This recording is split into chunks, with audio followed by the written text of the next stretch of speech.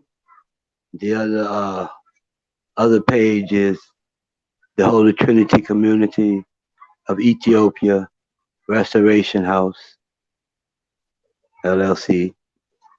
Then we got another page, which is our band, The Ancient Future, featuring Nani Doll.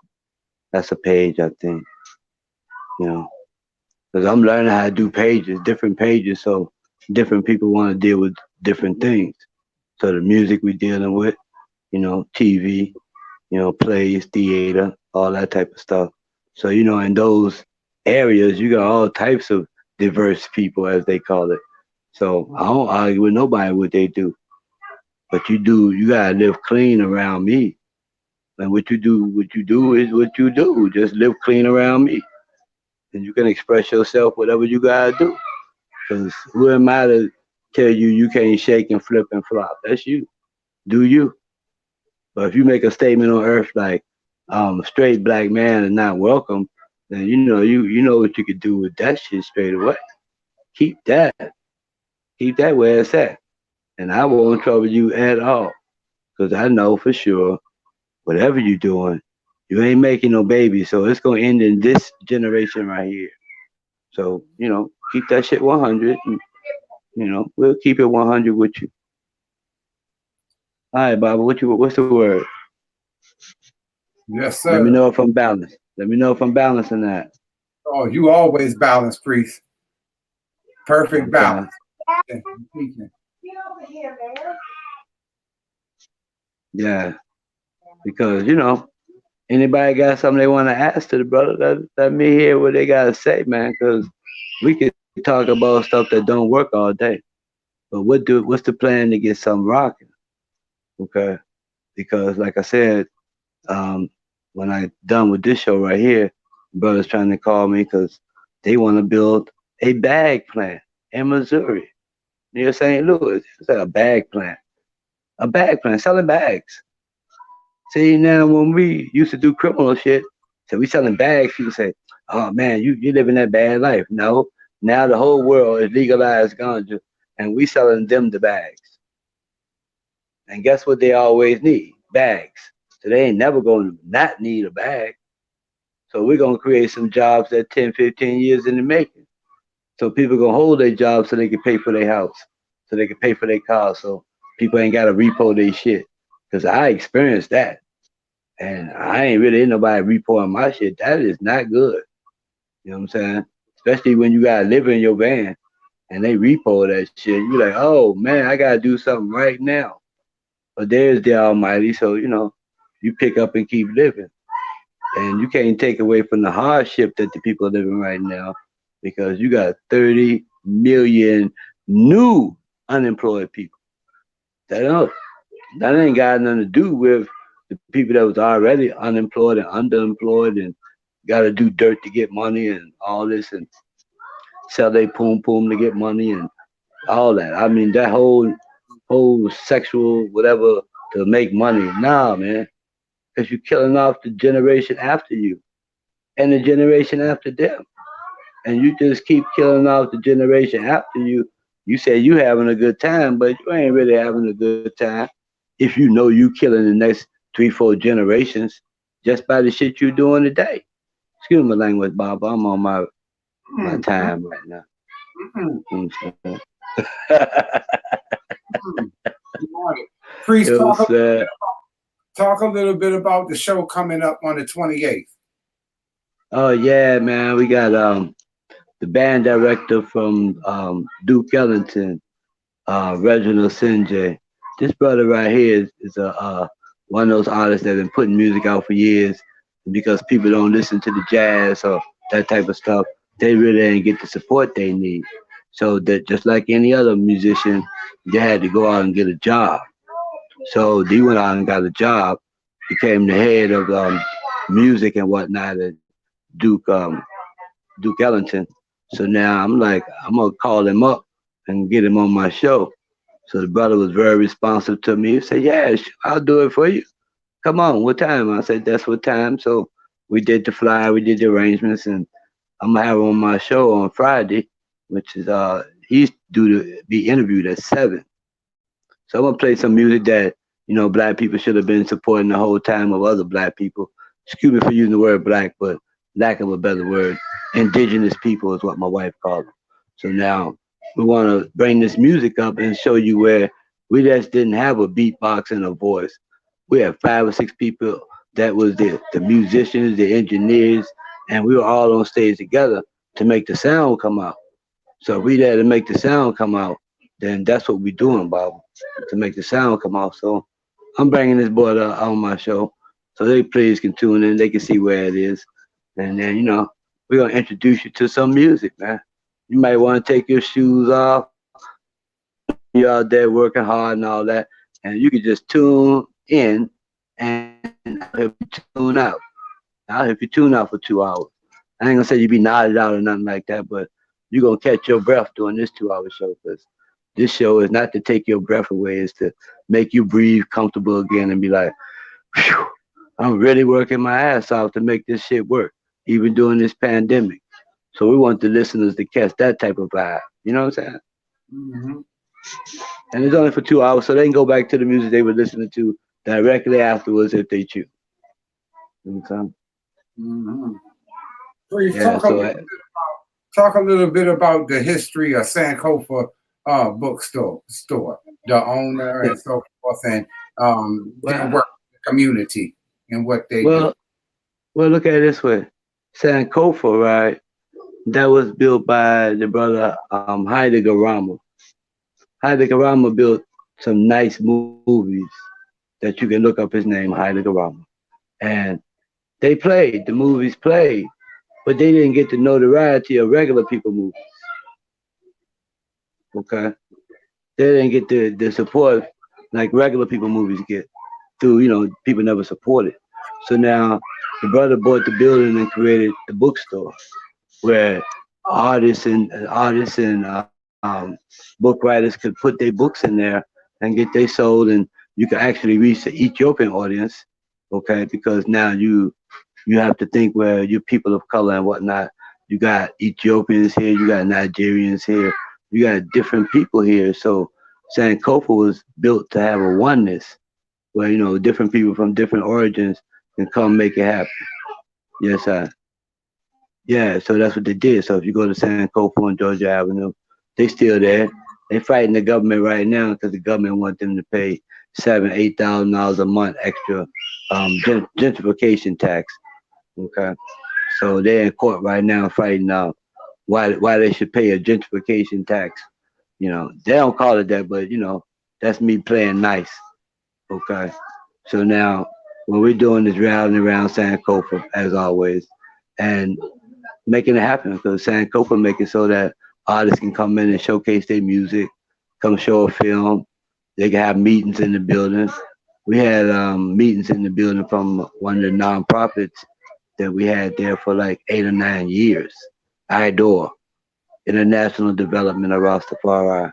So we were there like 8 years upstairs teaching the people the teachings of His Majesty as far as from the elect scriptures of the select books of His Majesty, Haile Selassie I. So the store has been there for every person of African descent to come and show their music and books and whatnot. So, they still there. And, during the pandemic, we can only have, 2 or 3, 4, 5, 6, maybe 12 people at a time around Sancopa, but it ain't hard for 12 people to show up. Or matter of fact, go online and check out the books that they have online, and please order some books, man. Let's keep our little businesses and little places open, because the pandemic set it up so we're not getting no money from the government.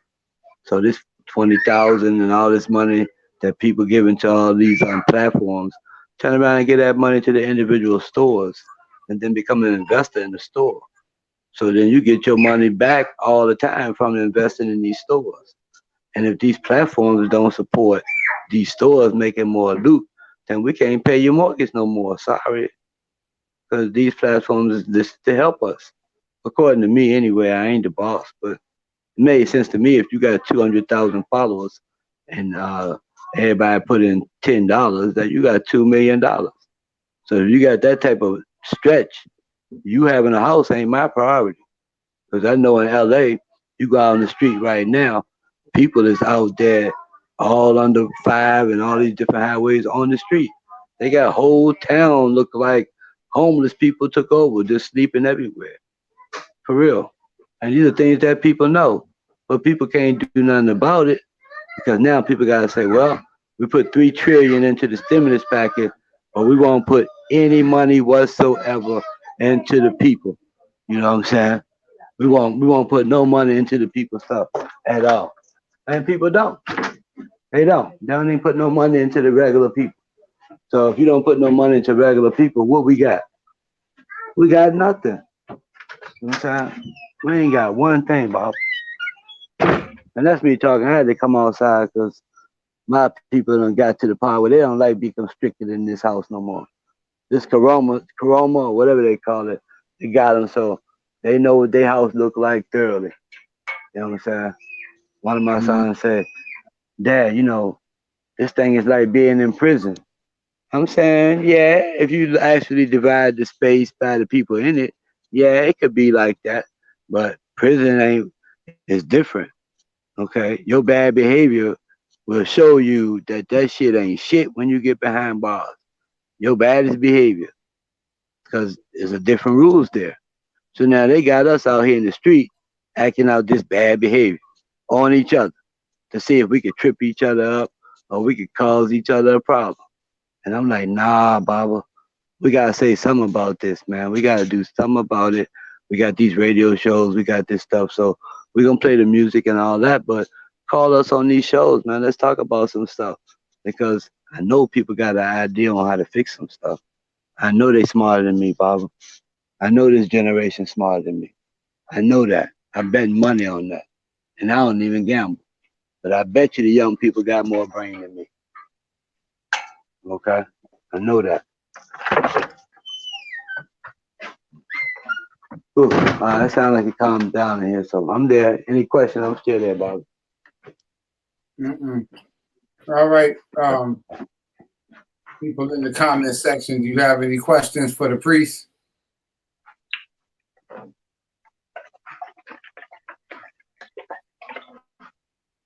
Mm-hmm.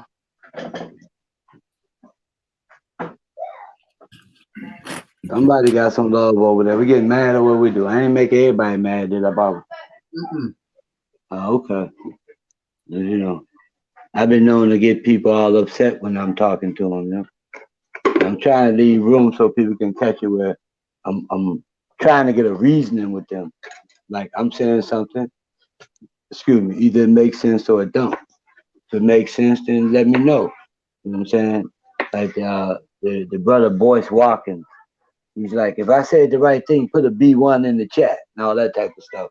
But I don't want to copycat his B1, you know what I'm saying? And put that in the chat and be like, yo, we chat. You know what I'm saying? Let's come up with some solutions to some stuff. You know what I'm saying? And I don't think it's going to cost much money. I think it's going to cost more energy than money right now. For sure. And I don't think we need to set up another platform to get people to give us money. I think we need to set up a platform where we can give the people some work. Okay. But we can devise a scheme where, think about it, Baba, real good. 1,000 followers with $10 is 10 G's, correct? Yep. So why are we looking for money when we got the numbers already to get the money? We got that. What we don't got is the unified space to be like, well, I got $10 on Tuesday. Put your $10 in. Let's see what we got. Let's see how long it takes to get 10 G's into one fund. And then take those funds right there and help somebody out. Help a group of somebody out. Because if you collect $10 from, that was that 1,000 people? I said 1,000 people, so that's $10 a pop. That's 10 grand. So now you can go back and help 10 people with $1,000, correct? That's correct. So now that's economic stimulus packet all by itself. And it costs everybody what? $10. So, it might come back around. It might. You never know. You know what I'm saying? That's just me talking. I'm cooking dinner while I'm talking to you. So I'm trying to get to the people and say, yo, let's have a reason. What I don't know, you know for sure. So it don't make no sense when you're not telling me. Because I'm going to tell you what I got. You tell me what you got. Okay? Let's get some of these artists and change their mind on some positivity music. Okay?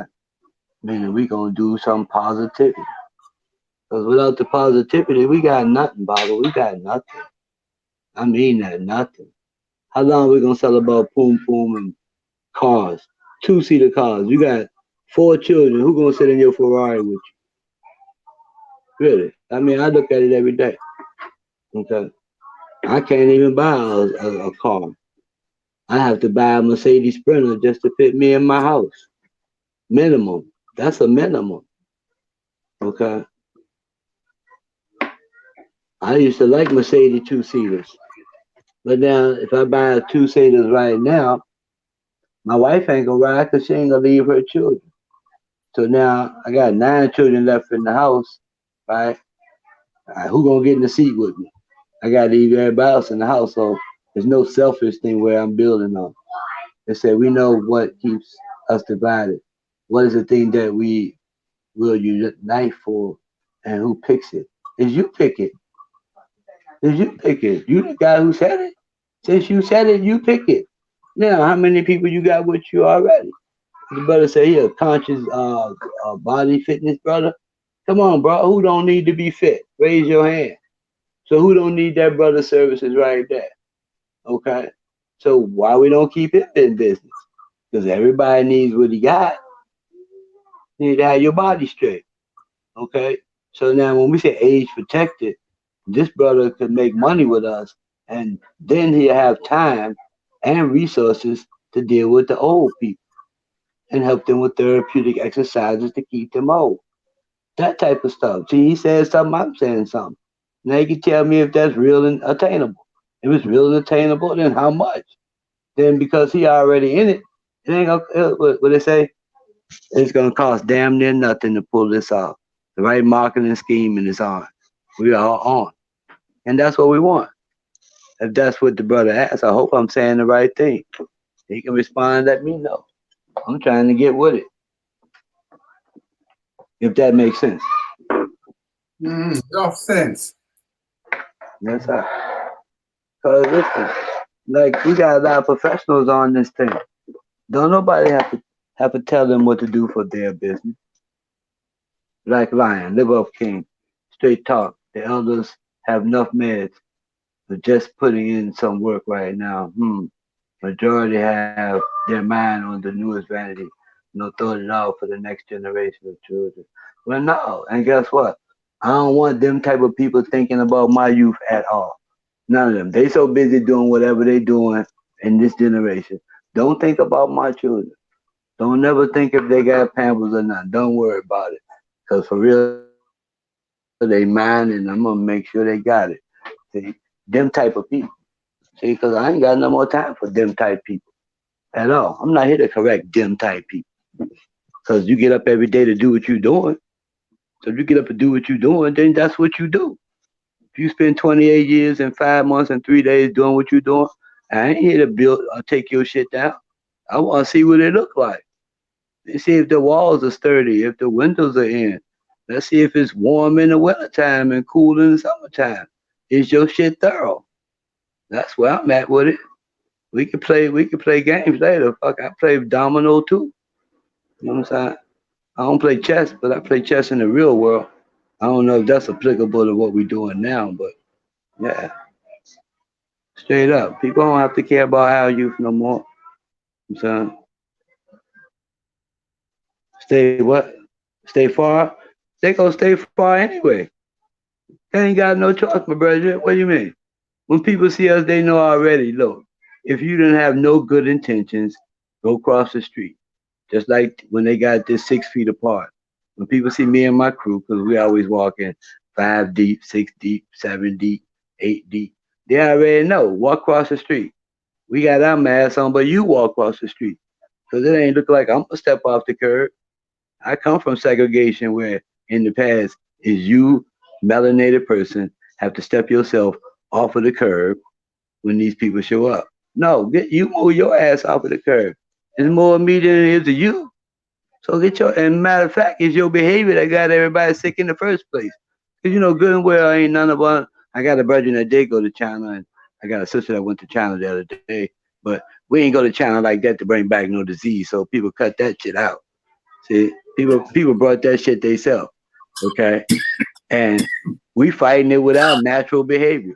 So yeah, we getting sick, but uh, we staying alive, Baba, through all of this. So when me, I work with people. That's what they gotta do. The brother said, "Do I have any Ital restaurants in Washington?" Well, brother, I'm gonna tell you the truth. We have Hara Coffee, 2904 Georgia Avenue, Ethiopian coffee and whatnot. And across the street used to be a restaurant business. So the restaurant business is closed now due to pandemic. So day before yesterday, one of the young brethren that know how to cook, that had his food handler's license. He was like, "Priest, we can get that building across the street." So I said, "Well, call the people and see how much they want. It's already got equipment in it, it's got everything. So now the only thing Rastafari people gotta do is go ahead and pay the rent and go ahead and get in there and cook that food." Okay? Because the business plan is just that. Just that. It's just that. Okay, and because like this brother right here, conscious body fitness, and when these people come to DC and whatnot and be like, I gotta go and get me some vegan food, ITAL food, then we right there. So we're gonna get our support anyway.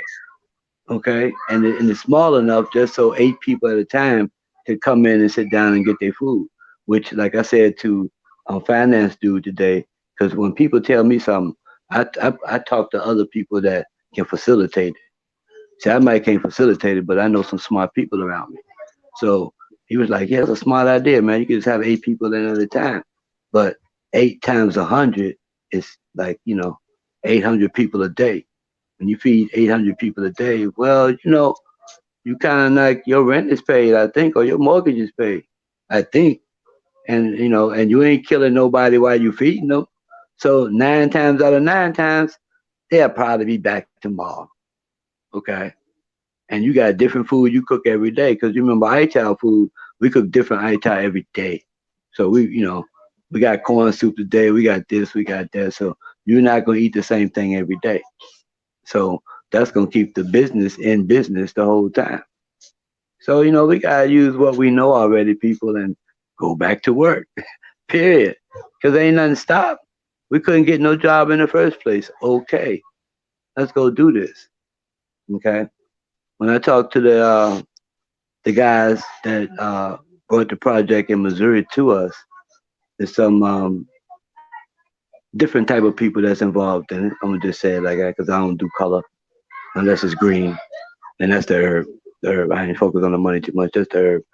And I said to them, I want to create jobs to make the contract easier. So I said, let's go ahead and get some people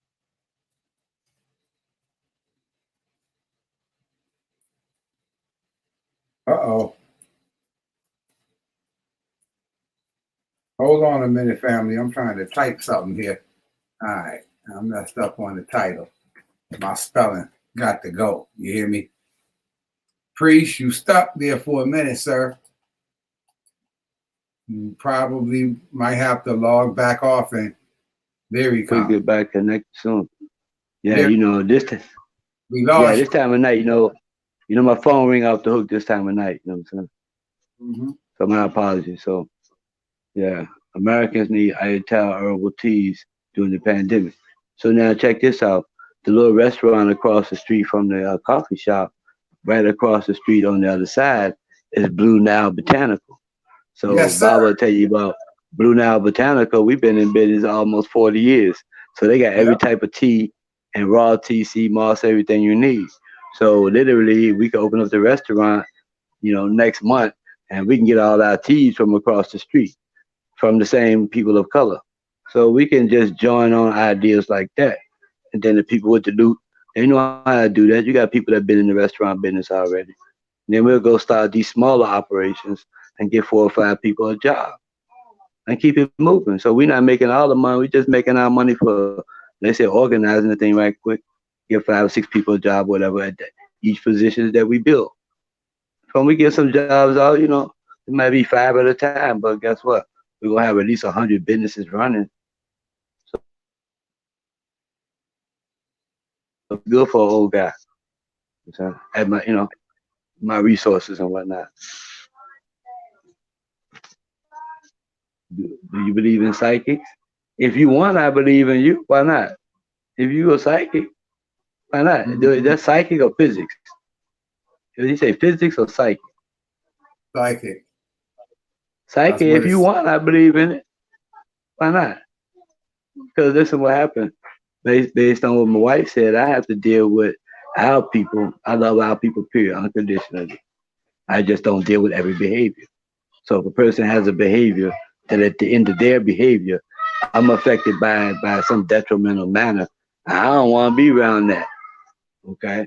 Now I have some psychic friends which have come in very handy and saved my life on at least 3 occasions. But do I believe? No, I don't be with them and leave them. I keep them around for 30 or 40 years because, they might be necessary. Because, people will call you out of the blue and say something to you, and you make a different move just off your conversation with them. You know what I'm saying? So that's psychic, I think. That is psychic, right, bro? Yes, sir. Yep. I'm asking because we got all the power in operation already. See, I'm gonna tell you the truth, Bob. I'm gonna tell the people the truth. See, we so busy dissing ourselves for so long that we overlook the power that we got. So while we overlooking it, different times we get spurts of doing stuff that's almost looking right and all that. Okay, that's fine. But now when we gonna get to the part where the thing work every time? Because all right, put it this way: any city that we go into has different things that that city needs at the moment. Okay. Now, one thing people need are people to sweep the streets. Okay. Now, that doesn't sound very appetizing unless you get the contract from the city to sweep the streets and you're getting $10 million a year to sweep every street in the city. So you got enough money to hire a crew to sweep the streets and everybody making a minimum of $25 an hour. See, people got a reason to sweep the streets at that point. Okay.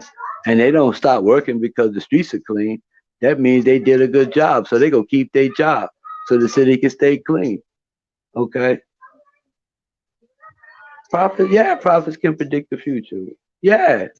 Because look at this right here. When you say that, my brother, look at this. Good, right? In 1999, we had an event at Howard University. I'm sure certain people remember that.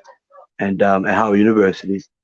And working with the Spingarn Center at Howard University, Rastafari people organized the unveiling of a Bible that His Majesty Emperor Selassie I had gave to Howard University during his visit in 1954. So His Majesty gave him a gold Bible and a sword, and it's been in the vault of Howard University since 1954. So we unveiled it in 1999. So when we unveiled it, about 1,500 people came in. So I was one of the speakers at that point, and I presented a thing called the Ancient Future. Okay. So my speech was this: it's in the future. Let's say in the future because it was 1999. In the future, it's going to cost us $1 million a piece to live in Washington D.C. So the people say, ah, boo, or whatever. I say it's okay. I say because now what's going to happen after that is they're going to pick off the best talented people amongst us one by one and offer them great jobs so they can move out of the city and move somewhere else. Ah, we don't want to hear that. Talk about something else. I said, okay, good. I said, now, when they come through, we're going to wish that we all had worked together. So now here we are, 2020. It costs you $1 million to live in Washington, D.C. straight away. No game. You gonna need close to that to move into the house and maintain yourself. So you gotta be making that bread straight away. There ain't no talking. You make that bread. You got a wife and children. You gotta make that bread. So people gotta be on their best behavior in Washington D.C. because very few people is making 200,000 a year legally. Very few people are doing that in D.C. So the ones that are ain't married. They definitely ain't got no children because they giving the money to people that's gonna put the money back into the system. So that's what happened. I told the people what's gonna happen. So the people that laughed and booed or whatever, they're no longer in DC. Okay, and that's a big thing. Do you think all the prophets be recorded in history? No, because listen, what happened? The prophets only speaking to who they speaking to. It's just like how I'm speaking to you right now. Everybody that's not listening ain't gonna hear this. So now when you hear it, you make sense out of it. Take the piece that you want, plant it, and go build you something. That's what all the prophets was there for whoever was there to capture the moment. They use that for photography now. Capture the moment, take it, use what part you want to use. That's how I got written down. It only got written down the part that people wanted to tell you. They kept the rest of it to themselves because when the prophets speak, wise ears listen. They be like, I'm gonna use that. That's the first thing because remember the word of the Almighty come to who it's supposed to come to. So three people could be in a room and two people don't hear nothing at all. And as a matter of fact, most of the time when you hear the word coming correctly like that from a prophet, the guy talking ain't the prophet. It's the guy listening is the prophet. The guy that's listening is the prophet. Because he gonna catch it. He gonna catch the part and discern it for himself and say, you know what? I'm gonna make this thing work, man. I'm gonna take this what they got and I'm gonna add a little this to it and a little that to it, and I'm gonna make it work. So they did, and they do. So I hope I answered that question. I like that one. That was good. You know what I'm saying? But that's the type of stuff that our people need to know. We're not here to fight against anything that's powerful enough to get us free from this system on Earth. Because if you're trying to fight a system that's ruling the earth, and you're trying to fight them like a union, local number 7, you outmassed and outgunned. That's why they're able to pay off certain of our people. Because when the people get to the fight part, they be going like, hold on. I thought it was going to be a little fight. Nah, dude. These cats got some shit that if you step up, some people think COINTELPRO was a game. Okay? They think it was some little cute game where, nah, man. If people go back and check the Republic of New Africa, and they can Google it, okay? Republic of New Africa, and check how it got started, okay? So when they check how it got started, they'll check where it was bloodshed that made that thing get started. It was bad treatment that made it happen. So I think what the president of the Republic of New Africa was at the time, Amari Obadeli. So people can Google that, Amari Obadeli, and see what that is. Okay. This brother and his family was attacked down south by the police. So the police didn't like what they were saying. So the police came through and like, we're gonna shoot us some niggas. And that day, I think it was 2 police that got killed and 1 wounded. Okay, them brothers went to jail for 11 years. Okay, and they got off and went on and became doctors. Okay, PhDs and all that type of stuff. And then they came back to help out people and was like, see, I'm gonna do what I'm gonna do. I'm gonna go do my time, come out. My name is Doctor So and so, and now you still gotta respect me. You know what I'm saying? But I ain't letting nobody run over top of me like that at all. So if you Google the, COINTELPRO, then you'll see the list of people that they attack, and they infiltrated. We call it filthy trade. You come inside and just disrupt everything that's needed to secure our people. So when people say, "What are we gonna do to unify?" We ain't doing shit to unify with you, because you asked that question. You already know what it's gonna unify. What does it take to get along with your wife and your husband? What does it take to get along with your children? If you don't have patience for that, me and you can't even get along. Because you ain't busy with your personal life getting along with people. So you and the outsider ain't never gonna work. You might have all the talking points in the world. You might be the best at whatever, but me and you not gonna get along because you're not thinking about your personal shit much. So how you gonna come over my world and be like, yeah, we can do X, Y, and Z? Yes, you probably be the right guy or the right girl, but you ain't got no liberty where I can look at. So in case the shit don't go right, we can look at you and say, well, my family's affected by it. Now what about? Oh, you ain't got no family, so you just can fuck people over and keep moving. And we gotta put an end to that too in our community. When people fuck people over and keep moving and saying that, no, shut it down. No more people. You have access to no more people because you're wasting resources. And right now, we can't waste no resources. If our total worth as a people $3 trillion a year, come on, bro. You you breaking up, I'm priest. sorry. I'm sorry. Can you hear me now? Yeah, yeah. Go Okay, back because over. yeah, like Nearly Fuller say, anytime we start breaking up on the air, it's the usual Yeah, suspect. Okay, yeah, so yeah. now they don't want certain part to come out. So, like I was reiterating, it's like people don't really want us to be ourselves right now, people. And with all the things that we know, we could be ourselves. Really, just be yourself. Like Cameo used to say, just be yourself. Say what's on your mind. Okay, say that so we can address that. Because guess what? Mental illness is, I believe, in my opinion, the inability to speak what you're thinking to anybody in your circle. So you have to start talking to yourself. And then you can't even answer yourself. You're the one that came with the knowledge in the first place. It used to be when we were talking, people run their mouth on the bus, people run their mouth at the basketball court, the barber shop, and then they be like, nah, that's bullshit, man. We don't even have no platform like that to check each other. Now a guy just say something and either people like it or don't like it on Facebook or Instagram. And that's how they roll. Okay. That's nothing real that's gonna be tangible for us. But say King Dave said sit and watch him. Who was they? I don't understand the question. Who was they? Sit and watch him? Who each other watch? Because David was never even sitting down. Not according to the scripture. David was always out warring. That was his job to go war. He always took out 600 choice men. And I'm saying, then he hired the rest to go fight everybody. See, David had a rule that, when he tell people sit, I don't know if he's referring to a scripture.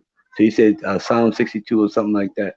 You know what I'm saying? Sit here in my right hand until I make your enemy a footstool. Yeah, you can sit right there if you want. But me, I ain't sitting right there. Because Master always tell us, get up and move. Get up and move. Get up and move. So that, you can't bomb my house. You can't bomb the whole block like you did move back in the 70s. No, ain't no more of that. Sit down. I ain't sitting down with no enemy around me. I'm gonna stand up, look the dude in his face until he move out of my face. Okay. Now I ain't gonna do nothing to him until he make a move. He make a move. I'm doing something to his ass with all the might that I got. Okay, with all of it. I don't need no weapons to fight wicked people, man. What's wrong with people?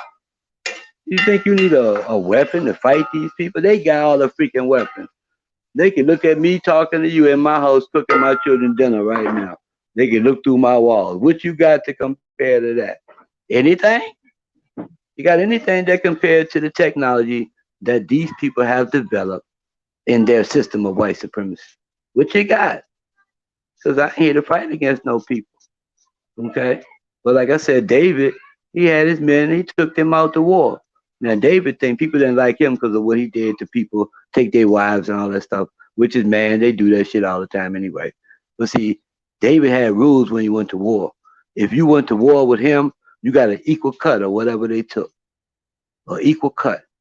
So if you went to war, you got an equal cut.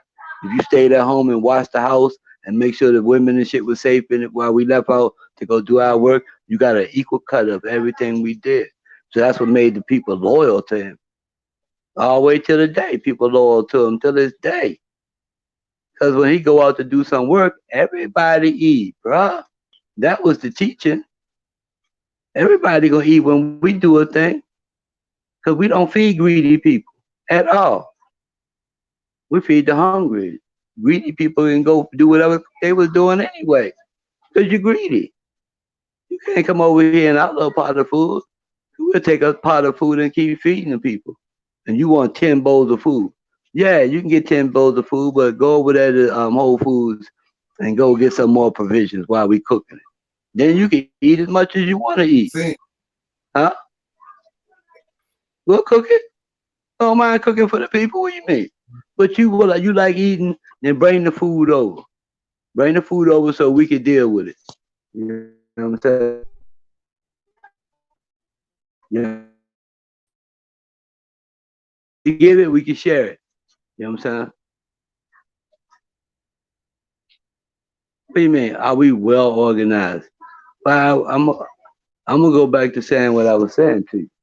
Right? See, when I came into Rastafari faith, it was like I was in college. I was in Sojourner Douglas College back in 1988.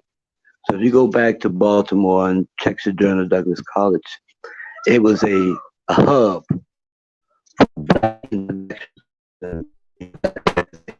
scholarly black folks were doing things. So, Dr. Henry Clark was a favorite amongst them. Okay. Um, Asante Malife, he was a favorite there. Everybody that's somebody in this day and hour had to come to Sojourner Douglas College because it was a private black college for working people. Okay. So now these people showed us to use our individual accolades and attributes to make the whole look good. So it's like everybody shine your shoes today. We don't care what shoes you got on, just shine them joints. Because we got TV coming today. So everybody just shine your shoes. So no matter if people had on rags, they had shiny shoes on. Okay? Because we were showing people we were in agreement. Okay? So while I was there, like I met Jimmy Heath. I got to carry the man's horn. Okay, at the time I was president of the business club. So we brought in Jimmy Heath, and Jimmy came in and blew his horn. So since I brought him in, I got to talk to him, and he said, "Yo, youngin, come and carry my horn." So I thought it was a great honor to carry the man's horn. So while I'm carrying the man's horn, he was like, "Look, you're gonna meet all type of opposition in this life, but treat it like a music score." I said, "Music score?" He said, "Yeah." He said, "When you write music, you start off writing it and it look like this, but then when you listen to it, you got to go back to a diminished note. You got to go back into a flat note, and you got to come back and do a thing." So I was like, "Oh," he said, "Look at life like that."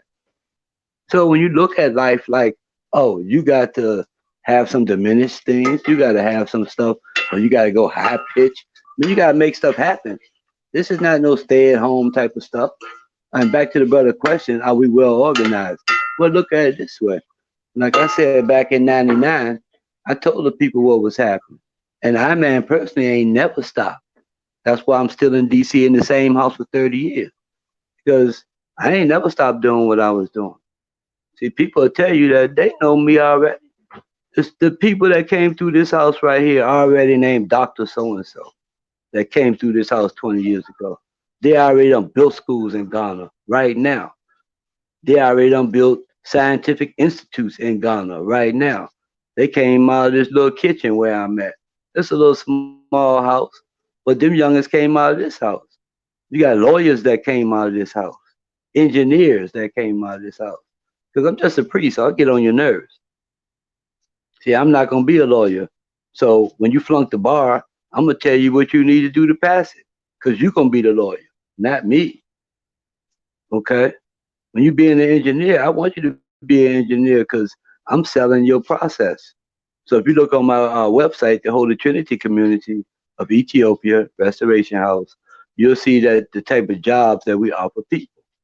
Because all the youngins that came through my face for the past 20 years, they well organized.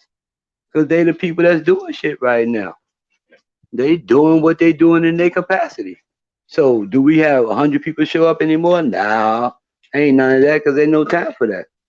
Because like I said, if 100 people show up, you know we ain't coming together for the $100, bro. I just used $100 so people can understand that they don't really understand math or whatever. That think about it like this: 100 people show up with $1,000 at one meeting. We talking about bread, man. Because in DC you gotta spend millions of dollars. So if you can come together and make $100,000 move around amongst yourself, then you well organized. A week, 400,000 a month. Okay, so people can eat. Then you doing something. This other stuff about I'm doing, you ain't doing shit. Straight to your face. People ain't doing shit. Cause you ain't making 400,000 to split so other people can eat. That's a minimum. I don't care about you got 400,000 because you got it. Keep it. Have a nice freaking life. Now, did you go out and help other people make that? Were they bills paid too? You did that? Good. We rocking then. I'm on that. What can we do to be well organized? Okay. Are you a this? Are you a that? Because the most of the people around me, they'll tell you I forget people's names every day. But if you're a plumber, I know you're a plumber. Okay. I was sitting here earlier today waiting for an appointment, and brother called me and said, "Yo, priest, I can't make it to your house right now because my transmission dropped way out Bladensburg Road and New York Avenue. So anybody know DC know that's going out of DC." So I said, "What?" He said, "Yeah, man, I can't make it to you." I said, "Hold on, man, I'll call you back." So I called one of my brethren who a mechanic and said, "Yo, where you at?" "Man, I'm doing this and that and the other. I'll be done in 10 minutes. I'll call you right back." So 15 minutes later, brother called me and said, "What's going on, priest?" He know I don't have no car, but if I'm calling him, he know I'm trying to get somebody something. He said, "What's going on?" I said, "Brother stuck on Bladensburg in New York and blah, blah, boom, boom."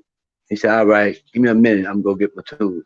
So now the brother fixing the man car while we talking right now because he had a transmission problem.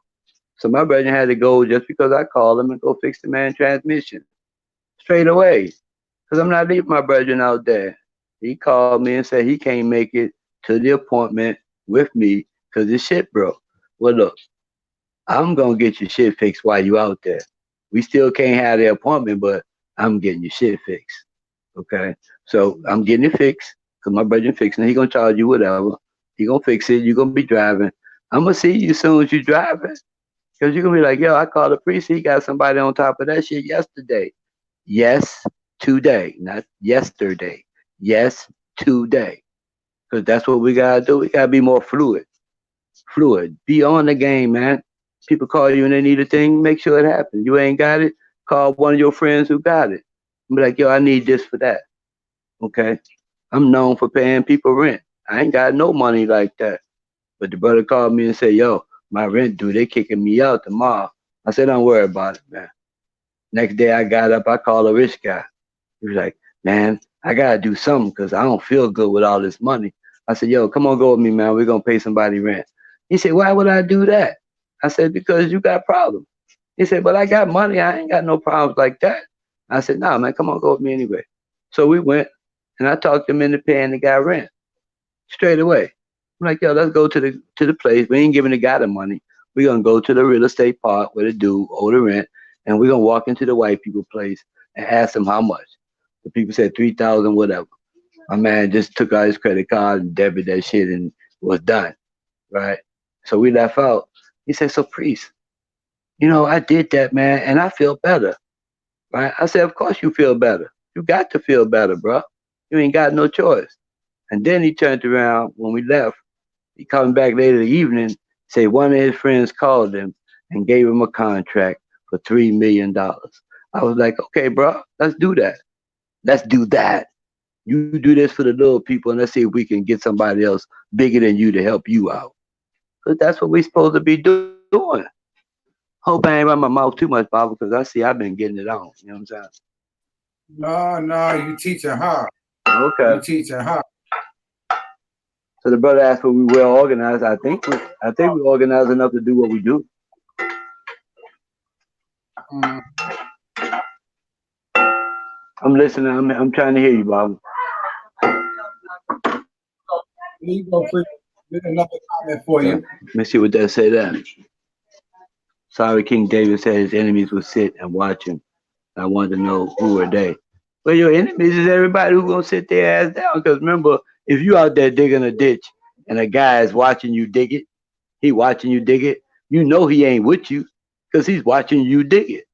So then, when you get the rewards or whatever you digging, he ain't getting none of that. He ain't getting one piece of it. Why? Because he saw you digging and he didn't dig his hand in it. So who are they? They is everybody who watch you while you working your ass off. While you trying to build whatever you trying to build out here in the known world, and people watching you do it, and they see you struggling to get it done, and they smarter than you, but they ain't gonna help you. See, that's the difference between them and Rastafari people. See, Rastafari people with substance, they'll see you trying a thing, and they'll get with you. They'll be like, "Oh, what you trying to do a thing? Okay, what you need? You need that? Okay. If I ain't got it, I'm gonna call somebody with it, because I see you trying to do a thing. So we're gonna reason and see if it can work. So if it can work, we're gonna do that, Bob. We're gonna do that. Because I said people smarter than me. I'm not being cynical or smart ass. They are. Okay. You got people that can build shit right now while we talking, but nobody on earth is willing to go out and be like, "What you need? Oh, you need an art gallery? Okay, good. I know people that got a building. Let's go ahead and open up an art gallery. It's a tax write off anyway. It's a tax write off."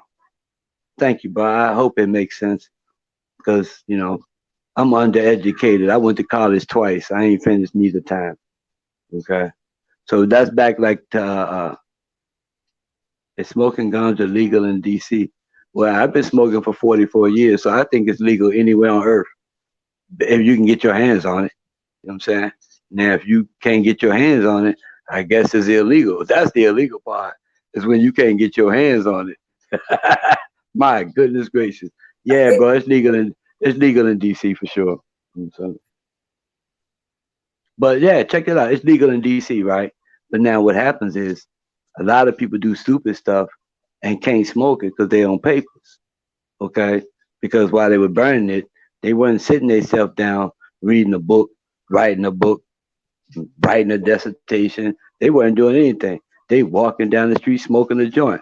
What in your right mind make you think somebody want to smell your herb while you walking down the street? That shit didn't even smell right. And then you find out people smoking K2. So they walking around all laid out, underwear off, all like bad. So no, we don't want none of that. See, the behavior goes back to the behavior. See, when we burn herb, I'm in my house burning my herb. I'm in my brother's house burning the herb. We sitting there, we reasoning about what we're gonna do to uplift our people. That's what we're doing. So if we uplifting our people, what we care about walking down the street smoking the joint? Well, when Bob Marley said get up and stand up, who was he talking to? See, that's the question. See, who was he talking to? See, because people got to remember he came to America to do that music. Okay, he didn't do that music in Jamaica. He did that in America. So who was he telling to get up and stand up? It surely wasn't America because he came here and did the music. We was already getting up and standing up. He was singing that music to his people at home and telling them to get up and stand up for their rights. Like I said the other day, Rossam Brown, he was the first Rastafari politician, 1961. That was in 61. So now, when Bob Marley came, Bob Marley learned from these elders right here, who was telling him, "This what you gonna sing." He was singing whatever he was singing. Like I said, people can research it and see what it is. And then he went with these elders, and the elders said, "Nah, man, sing this." Then he came up with songs like Redemption Song. Well, if you got Redemption Song, that means you need to be redeemed. I think that's what that meant. Redemption Song. So that's what it did so well that every other race of people, until black people got it now, people of color got it now. Okay, they got it now. Okay, white people picked it up and ran with it from the '73 all the way to now. Bob Marley, Bob Marley. So people have a tattoo of Bob Marley on their arm, and you ask them, "Well, who was Haile Selassie the first?" Well, I don't know, but Bob Marley. So his Majesty wrote a speech, right? I don't have it with me right now, but part of it goes, "Until the philosophy that pits one race against another, there'll be war," or something like that. So Bob Marley turned it into a song. He put and did it word for word. He did the speech word for word. So now people attach that speech of His Majesty to Bob Marley. Okay, straight away. He do not say, "Well, Haile Selassie the first did that speech to the League of Nations." Okay, in 1930, what was that, 35? Okay, so people gotta understand, like, they just got bits and pieces of this thing. They ain't got the whole thing. And if you get the whole thing, you might not even like it after you get it. Okay, and that's why a lot of people got discouraged during my time around Rastafari. Yeah, they got discouraged because they saw, well, look, they did all of what they could do, but then they couldn't go no further because they needed some real legitimate help and couldn't find none, and not even one person to help them. So now we became that one person that would help you all the time. Okay, so as people know about certain of us, we will help you when we ain't got nothing, because that's how we get blessings, by helping you when we ain't got nothing. Okay, I help you right now, I'm gonna get more than enough to do what I need to do straight away, just because I'm helping you. I'm gonna get everything I need just because I'm helping you. That's how we do it. We do it so it can work. We ain't doing nothing so it can fail at all. Nothing. I'm not doing anything to fail, bro. Because I got people around me that's smarter than me. See, that goes back to unification again. See, unification make it so how you gonna fail? Doing what you're doing. How you gonna fail? I don't see you failing. Okay. Hope I answered the brother question good. Yes, sir, priest. Yes, sir. Um, Excuse me. if the family doesn't have any more questions, I think that No, the priest gave us enough for this I evening. don't know, bro. More than enough. Okay. Okay. Sometimes you gotta go over stuff 2 and 3 times before you get the gist of it. And we know we all go through that. So that's more than enough of your time, priest. And I thank Oh well, thank you, bro. I thank the listeners of Baba TV always for lending an ear to my channel, because this is why I do it. Yes, sir. I don't just do this as a hobby. I do this because this has been and is my life story, Yes. our life story. Yes. And Yes, so sir.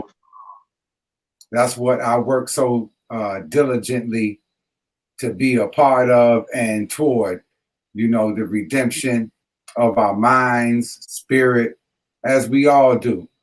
Yes, sir. After having come under a brutal beast in the Yes, sir. hell of North America, the Caribbean, Africa, all over the planet. And priest, I'm thankful that you would lend the ear to Little Old Baba TV. Well, me, man, thank you. Because when you say little, I'm like, I'm glad you doing what you're doing, bro. For real. Because see, you got that type. I call it a clean platform, where you can talk to the listeners on your station, and they can actually tell you what they think, and then they don't have to be afraid of getting a response. They can help them, okay, and maybe they can help us because if we helping each other every time we come on the line, right? Then when people call in and say, "Yo, what about this?" Well, how about that? Then we can come to a conclusion while we're on the space. So we Well, might take 2 hours. what about this?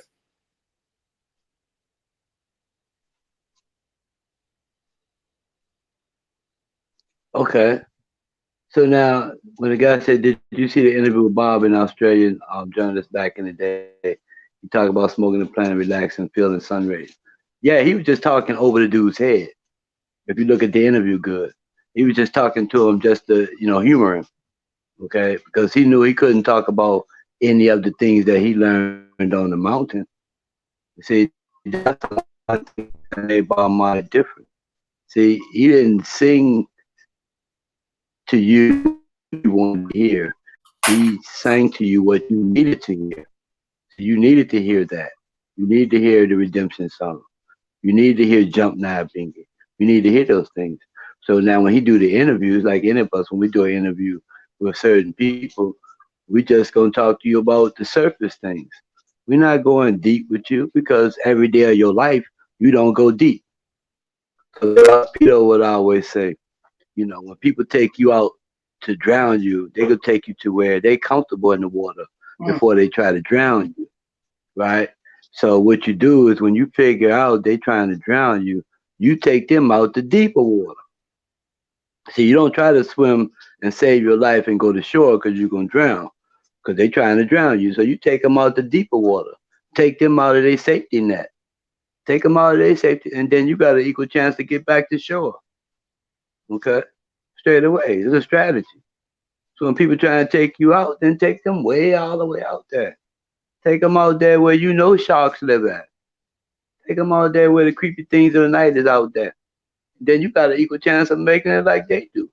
But see, you got the Almighty, and you're not letting anybody drown you. See, that's the part. We're not letting anybody do anything to us anymore. Okay? We got stories in the Bible where the Maccabees and all these people, they ran up into the mountains and said, "We'll fight against you, but just leave us alone and we'll leave you alone." But you know how invaders are. They'll keep coming and keep coming. And, we said, "We ain't going to fight you on the Sabbath." And they came in and killed a lot of us.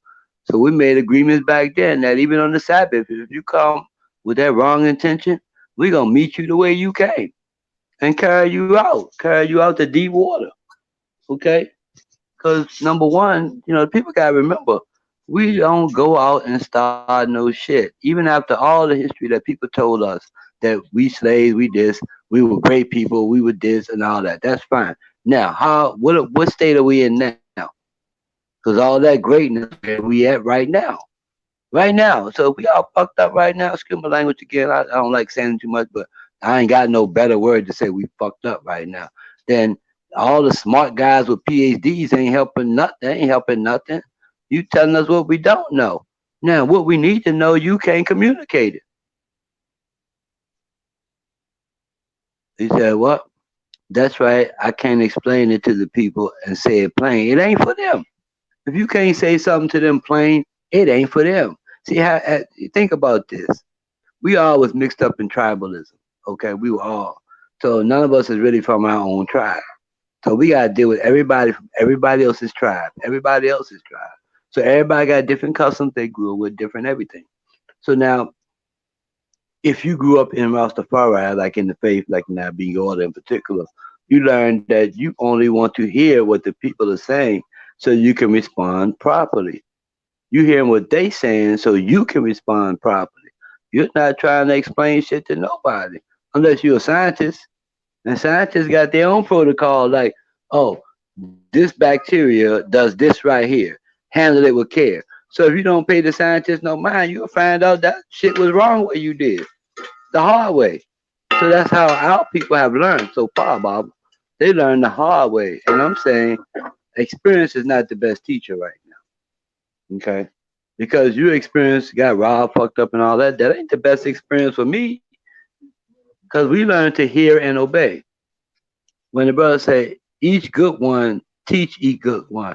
Well, I mean, you can try to teach good people, but guess what? They gonna want their price point. Okay, straight up. All right. He said, yeah, man, thanks, man. No worries, brother. And give thanks. Like when he said that, um, I got a call one day because sometimes I do the music business, and the people was like, "Yo, I want to get with the top artists in DC and ask them a few questions, but I don't know who that is. Do you know who it is?" So I was like, I know up and coming person that's coming up, and they can really represent what you're trying to, pull off. Okay. So I said, well, I'll call you right back in 5 minutes. So I turned around and called the other person. So I called them and said, yo, I got opportunities for you right here so you can do boom, boom, boom, boom, bam. Gave them the format, what you can do. Okay. They said, hold on, priest, before you finish talking. What's your email address? So I gave my email address. So while I'm talking to them, after a few more seconds later, I get an email. So I pick up my other phone, check out my email, and go, hold on. I got an invoice for $309. And I'm saying, from who? I'm reading it while I'm talking to them. I'm saying, hold on, you just sent me an email with an invoice? It was like, yeah, see, because I got to get my money when I'm talking to people about what I know. I was like, hold on. So I'm calling you to give you opportunity, and you sending me an invoice for talking to you for 15 minutes. So you charged me $300. I said, well, yeah, I kept talking to him. So at the same time, I got on my other phone. Like I said, I have two phones. And I called the company I work with.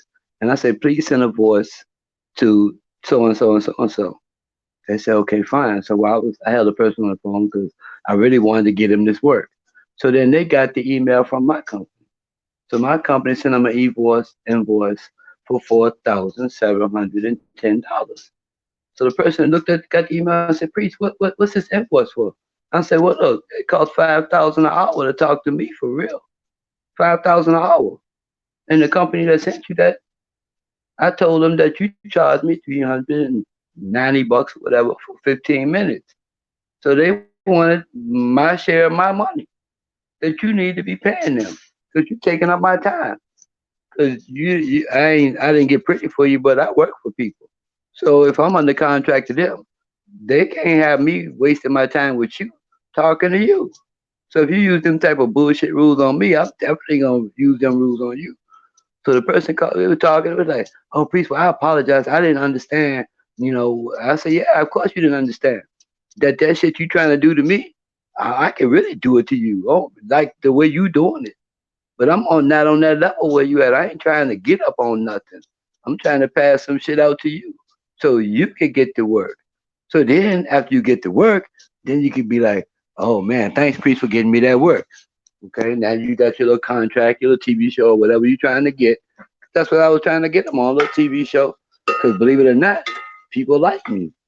Okay, because I'm a no nonsense type of guy. And plus, the people around me don't mind working. They don't mind working. So people call me from different parts, Hollywood and all them places.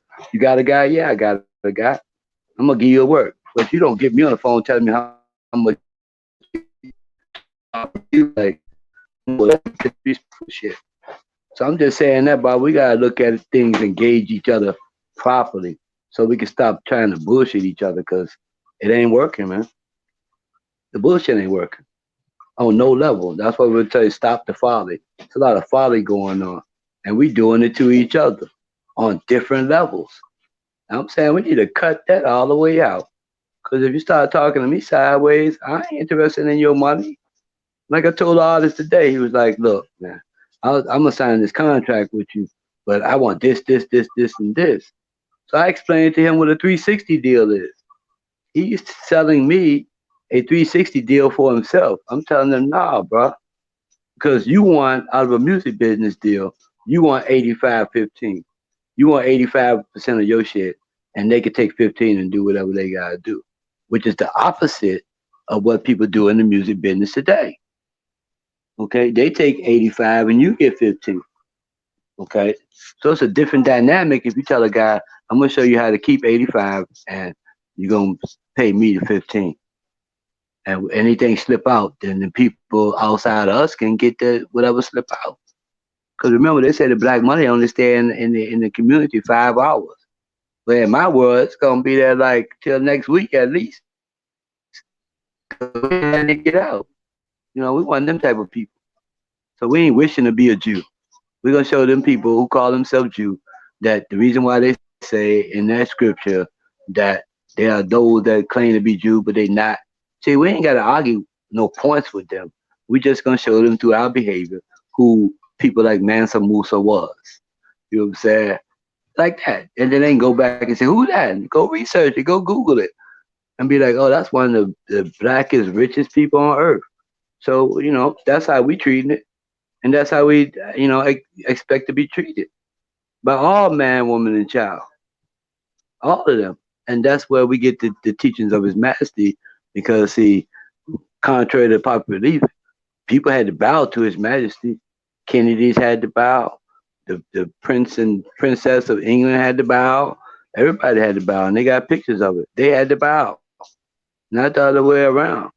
So that's where we at right now as Rastafari people. We telling the world, if we can't get along, stay far.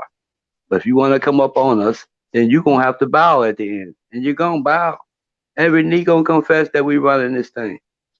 Okay? I ain't giving the credit to another people. But we going to need to work this thing out on a level, Baba. So thank you for having me. Hope I didn't bore your ears out or nothing like that. No, sir. Check the Priest Out family on the 28th and every Friday. And on his Blog Talk Radio, the listening room from 6 to 8 every Friday. And especially this Friday, he's got a special guest coming up on the show. And you can check him on his Facebook. I'll put the links in the screen. And his Instagram. His Instagram he has 2 pages, Priest iLIKA. And then there's another one, Priest iLIKA Works, both of them on Instagram and the Facebook channel as well that I put up. So on that note, family, I want to take us on out with my brother Al Pancho, who made Baba TV this beautiful intro. Priest, we out. We're gonna Thank you so much, Baba. Peace, bless. Thank you so much, Baba. Every time fire, I just keep it high and the rest of us, Almighty God, great man, live on, man, Malcolm X, Martin Luther King, man, pay prophet, the man with the center down here, Bob Marley, similar. King, priest, and prophet, Marcus, Garvey, word come to pass, I forget about for a God, some great man, prophet, this thing, so I can come to pass, pagan, Baba TV, we coming from the grassroots, Babylon from the grassroots, but the Iraq, they come to grassroots, we not go water down.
This journal, but you over, don't jump